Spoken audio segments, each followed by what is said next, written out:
Well, here we are today again at Mike Ravello's Cameras. It is the day before the wonderful World 5K, and I'm just here once again testing out our live stream feed and doing so by giving you a reading from How to Make Good Pictures. Today's reading from How to Make Good Pictures, the photo book that I don't quite know when was published initially, is on street photography and architectural studies. So, to continue, to move forward. Street photography and architectural studies. The successful picturing of street scenes and of storytelling incidents about the city is another interesting fade of outdoor picture making for the amateur. He must bear in mind that he will have to work quickly and quietly, attracting as little attention as possible where people are to be included, and he must be able to take in an interesting situation at a glance. The ability to level the camera quickly and accurately is particularly important, as in most instances the architecture of the surrounding buildings will show, and if the camera is not level, the building lines will be anything but pleasing. A good many pictures of street scenes show that a number of persons were looking at the camera when the exposure was made. For instance, take a group of youngsters interested in some game. Their action, intensity, and unconsciousness are what make the picture. Let them become aware of your purpose. Let them become aware of your purpose. The game stops and all stare at the camera, thus spoiling the opportunity for a successful bit of work. The position of the camera is also important. Many pictures of street scenes show that the point of view from which they were taken was too low. Often, a good shot of a busy street can be made from the steps of some public building. Interesting and odd views are obtained from the windows of high buildings pointing the camera down. When taking streets from the curb, hold the camera as high as you can.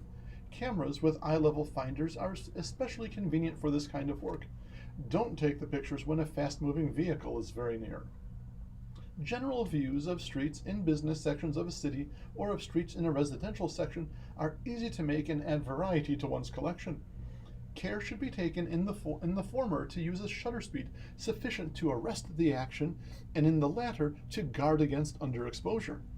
Because of the cutting off, yes, we'll just stay with that there. Going on, architectural studies. Camera owners, particularly tourists, frequently encounter architectural subjects possessing interesting features from the structural and historical points of view.